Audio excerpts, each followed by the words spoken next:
Chapter 6. The next morning, there was a Liberty gift on Daniel's front doorstep. The new Mrs. West was the one who discovered it. Her nose was puckered as she swept into the kitchen for breakfast. "Something is spoiled in this kitchen," she said coldly. "I smelled it all the way up in my bedroom." Hannah straightened up from the fireplace. She was wearing a starched white apron that Daniel had never seen before. "There's nothing spoiled here, ma'am," Hannah said. "Maybe it's coming from outside." "It hardly seems likely." Mrs. West swept toward the front door with Daniel behind her. As soon as she opened the door, she made the kind of noise a person makes when he's been stuck with a pin. A small pile of garbage was lying on the doorstep with a rotten egg on top. It didn't look as if it had been carelessly dumped from a bucket. It looked as if it had been arranged. Mrs. West backed away. "So this is Salem." She put her handkerchief up to her nose and she talked through it. "It's not Salem," Daniel snapped. "It's the Liberty Boys." He went to the kitchen for the hearth shovel. "Boston has plenty of Liberty activity too. It's what got us into trouble." The sight of the garbage seemed to have lengthened Mrs. West's neck. "The rabble in Boston is often violent." She brushed against Daniel as she hurried toward the kitchen. "But this is crudity. Crudity." She swung around and faced Daniel as if he had been the one to put the garbage there. "Backcountry crudity. Why should they pick on the doctor?" It was a question Daniel couldn't answer. He supposed the Liberty Boys were simply warming up from the review today. He took the garbage out to the backyard and buried it. Then he washed down the step. By the time he returned to the kitchen, she had finished her breakfast and gone upstairs. The whole episode had upset her stomach, Dr. West explained, and she was lying down for a while before getting ready for the wagon load of her possessions due to arrive later in the morning. As soon as he'd eaten, Daniel went to the silver drawer for the letter to the governor. He and Beckett would want to get the signatures before noon, when the governor and his party were due to parade with the regiment from Danvers Plain to the Common. Later in the afternoon they could leave the letter at Colonel Brown's, where the governor was staying. But when Daniel opened the drawer, the letter wasn't there. He pulled the drawer out as far as he could to make sure the letter hadn't gotten wedged in the back, but it hadn't. "Did you take the letter out of here, Hannah?" he asked. Hannah said she hadn't taken it out. She had seen a paper of some sort when she set the table at noon the day before, but she hadn't touched it. Neither had Dr. West, neither had Sarah. She must have taken the letter, Daniel thought angrily, and he slammed the drawer shut. She wouldn't have found a piece of paper in a silver drawer to her liking, and, of course, she'd thrown it out. He stalked toward the back door, but Dr. West called him back. "You'll be needed here this morning, Daniel," he said. "We have a lot of work to do. As soon as your mother comes down, we'll be moving furniture out to the barn to make room for her belongings. The wagon should be arriving by mid-morning." Daniel stood in the doorway, his back to the sunlight. "Today is the review," he said. I know. The timing is unfortunate." "Unfortunate? Aren't you going to the review?" Dr. West was leaning over the fire, rearranging a log, pushing it back a few inches, poking the embers underneath. "Your mother and I will present our compliments at Colonel Brown's later in the afternoon." "But our letter to the governor," Daniel insisted. It wasn't as if his father hadn't known about the letter, or as if there wasn't time to write another letter quickly and still get signatures. "Yes, it's a pity." Dr. West's back was bent over the hearth. A pity? His father had brought home a strange woman. He was disrupting one of the best days of the year, and all he could pinch out was a word like pity? "If the wagon arrives in time," Dr. West said, "we may be through before the review is over." Daniel stood with his hand on the door, jingling the latch up and down. "Well," he said at last, "I'll have to tell Beckett. I'll be back in a few minutes." Daniel had seen Beckett the evening before, so at least he didn't have to tell him about her. They stood by the pump in the Foots' backyard, each one studying his own shoes, talking in chopped-up sentences. Daniel suggested that Beckett write a letter. He could carry on by himself, but Beckett said no, forget it. Then Beckett offered to help with the furniture, but Daniel said no, forget it. No point in both of them missing out. Besides, he said it depended on what time the wagon arrived. By the time Daniel got back, she was downstairs, fully recovered, going from room to room, pointing out the things that were to be taken to the barn. His mother's blue love seat, the candle table with the burn on top, the mirror over the mantelpiece that held the reflection of the conch shell before it, the rocker with the cushion his mother had embroidered the year Sarah was born. At first it was all Daniel could do to hold his tongue as one by one she discarded the things his mother had valued, but then as he got into the work, lifting and carrying and walking, he decided it was best this way. At least he wouldn't be forever plagued by the sight of her using his mother's things.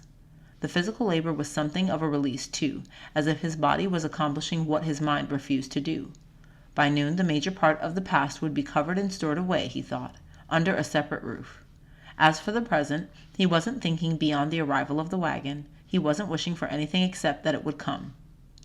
Daniel and his father worked without talking. Each one carried an end of the love seat, walking sideways, not even acknowledging the horse who looked curiously over the top of his stall as they passed. His father had swept out a corner of the barn and placed everything meticulously to take up the least room. The four-poster bed had been taken apart and leaned against the wall. The rocker had been upended. A barrel of china had been rolled under the candle table. Over the whole thing they draped old cloths and newspapers. By 11 o'clock the work was done, and still the wagon hadn't arrived. Daniel paced the bare-looking parlor, his eye on the clock, one of the few things that had been allowed to remain in the room. It was a mantel clock with a painted country scene just below its face, a small white farmhouse, 2 poplar trees, a winding brook, and a little girl in a pink dress, waving. No matter how many times the minute hand jerked from point to point around its circular path, that little girl never lowered her arm. Those trees never dropped their leaves. They were shut up in a box with time itself, and they didn't move. Daniel went over to the clock and glared at the little girl. "If you were real," he said, "you'd move all right. That minute hand would push you this way and that, and there'd be nothing you could do about it." At 20 minutes past 11, Sarah ran in from the corner with the news that the wagon was in sight. Another 10 minutes and it was finally at the house, and they were all there to meet it. The driver, a short, plump man with his face full of tobacco, climbed slowly down from his seat.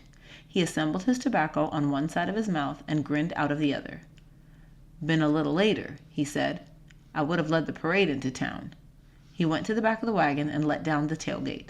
Daniel was already up on a wheel, untying the rope that held things together. It was an enormous load. It would take 2 people over an hour just to get it in the house. "You see any signs of the parade?" he asked. "Didn't see anything. Heard the fifes warming up. Over Danvers way." Mrs. West was standing at the end of the wagon, looking over the contents to make sure nothing had been harmed during the trip. "If you go in the back door," she said to the driver, "you'll find the cook has your noon meal laid aside." The driver grinned, and as he lopped off toward the kitchen, Daniel and his father began unloading. Daniel didn't pay any attention to what he was unloading. He just climbed into the wagon, handling barrels and trunks and pieces of furniture as though they were nameless objects, each one simply an impediment to his freedom.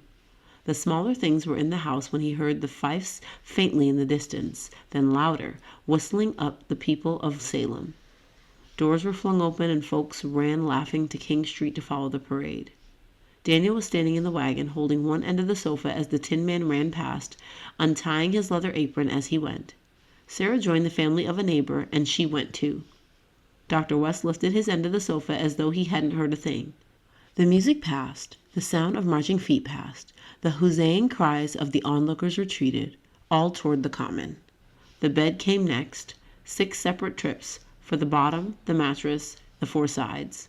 It was an awkward thing to move because of the long posts on which the canopy would be fitted. It was on the second trip into the house that Dr. West stopped in the kitchen. The driver was still at the table, lingering over a piece of mince pie. Dr. West leaned against the doorway.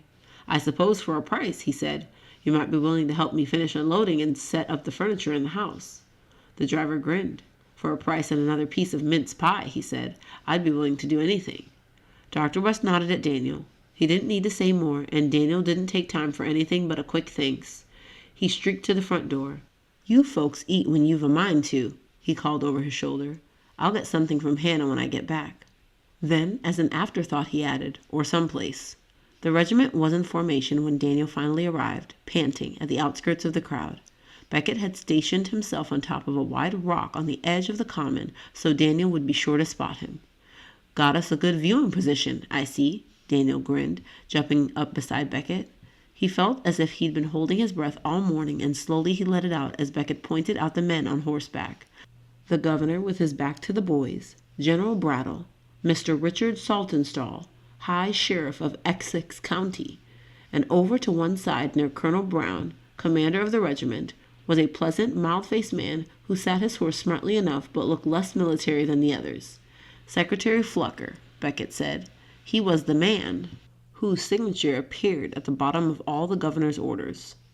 Daniel had often wondered about him, thinking it would be nice to sign one's name on documents that would be preserved through history. Daniel observed the neat way Secretary Flucker's hair was rolled into 3 rows of curls over his ears. He noted the precise way he held the reins of his horse. Yes, Daniel decided, Secretary Flucker likely wrote a good Y and took pains with his capital F. Then suddenly the review began. The adjutant called out the first order. "Beat the long roll," he called in a thunderous voice. The drummers, standing with the fifers on the west side of the field, went into action. Hard and fast the drums rattled, each beat distinct from the one before, followed immediately by the next one, never pausing for a breath until the hard, hollow tattoo beat seemed to have set the whole day throbbing. Daniel wondered that the regiment could stand so still, but then, as quickly as the drumming had begun, it was over and the call came for the trooping of the colors. The great Union and the regimental flag were passed down the ranks, and the fifes had their turn, running up and down the scale while the drums beat an undercurrent. As grand as the review was to watch, Daniel decided it was grander to hear. The muskets all clicking at the same time as they were shouldered or put at rest, the orders all ending with a bark, like a word kicked into the field, and the music whistling and beating its way under a person's skin so that he wanted to stand up and tell the king he was ready for anything. Daniel glanced at Jeremy, whom he had spotted in the crowd, standing with a group of Whig friends. Surely, Daniel thought, Jeremy couldn't help but know, listening to the music, that the king was their friend and that the British Empire was meant to last forever. The music stopped and Daniel held his breath while one after another the orders for firing muskets were called. Advance, fire locks, handle cartridge, bite cartridge. Daniel imagined he could feel the end of a cartridge between his own teeth as each infantryman bit off the paper that exposed the powder. Prime pan, shut pan, cast about. The guns were dropped to the ground, butt down, locks up to hold the powder in place. Charge, fire lock, draw rammer. The soldiers drew out their rammers and inserted them into the tips of the barrels. Ram, return rammer, poise, fire lock. Up and down the lines muskets were brought at full cock to shoulders while men held their faces back from the firelocks. Along with the soldiers, Daniel's head reared back and his eyes squinted. Give fire! There it was, the final blazing, thundering outburst. The end to the suspense, the glorious culmination to everything. Then again it built up and again the world exploded. Again and again. The fife and drum corps played God Save the King, and when the regiment finally marched off the field, the drums accompanied them with the British Grenadiers. Every muscle in Daniel's body had been tensed throughout the review, and now he felt as if he'd been dropped limp onto the common. How did it make you feel? Beckett asked. Loyal, Daniel said. Loyal, Beckett nodded. I know. Wonder how Charlie and Benji felt. Haven't seen them. When they thought about it, they realized they hadn't seen any of the Whig boys, nor for that matter many of the most outspoken adults, which probably explained the fact that the review had passed without incident or rudeness.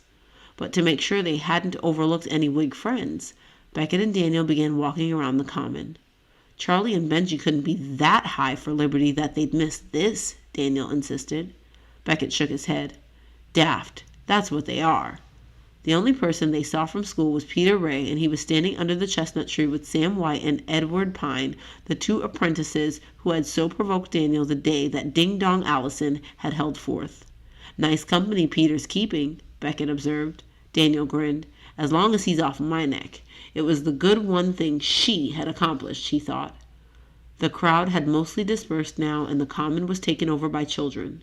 Scraggly groups of boys equipped themselves with sticks and barked orders at each other. One small towhead, beside himself with excitement, ran around in circles, going off like a gun. 2 bigger boys, 10 or 11 years old, went careening across the field with hoops and hoopsticks, playing the post office game all young Salem boys played in the spring. They looked behind to make sure no one was following them, then raced after their hoops on their way, Daniel supposed, to their secret hiding place. Daniel and Beckett had dropped down on the grass, loath to leave the common. Remember our hoop days? Daniel asked. We had the best hiding places. At the beginning of every spring, Salem boys paired off and established hiding places or post offices where they deposited the tiny newspapers they made and attached as invisibly as possible to their hoops. It was against the rules to stop another hoop while it was rolling. The point of the game was to establish as many post offices as you could and try to find other people's post offices. When you did, you were entitled to take the newspaper that was hidden there and hide it in your own home office, which, of course, was the most secret place of all. And then on the 1st of June, the couple who could exhibit the most stolen newspapers were the winners, the grand postmasters of the year. "No one ever did find our home office," Beckett said. "You remember where it was?" Of course. It had been a long time since Daniel had thought of that oak tree over by Cheever's Pond, not far from the place where the cat had been hanged the night of Judge Rope's death. There was a large knothole in the tree above the reaching height of young boys. Either Daniel or Beckett had to stand on the other's back in order to get to it. They had kept the entrance to the hole filled with dead leaves so that a person passing happening to glance that way would have no suspicions. "Wonder if anyone has used it since," Daniel said. Without a word, the two boys got up and walked toward Cheever's Pond. The tree didn't seem as tall as it had once. The knothole was easily within reach, and there were no leaves blocking the entrance. "Likely a squirrel has taken over," Beckett said, reaching up. "Well, watch out you don't get bitten." From the expression on Beckett's face as he put his hand in the hole, Daniel judged that Beckett had struck something that surprised him. When he brought his hand out, he was holding a piece of paper. It was a fairly small piece of paper, but only a single sheet, roughly torn, not like the long, thin folded sheets they had used to fit to the inside of their hoops. Nor was it made in any way to simulate a newspaper. There were only 3 words on the paper. "Hold your fire," it said. "The boys today must be playing the game differently," Beckett said. "Lazy playing," Daniel agreed, remembering how they had struggled over the tiny letters, working them into the language of the Essex Gazette. "Looks like fresh writing. Well, let's put it back. We don't want to interfere with the work of the grand postmasters of the year." But it was a strange message, Daniel thought, and likely because the firing orders were so fresh in his mind, he had a queer feeling, as if somewhere a gun was being held in a half-cocked position, and the priming and the ramming were still to come.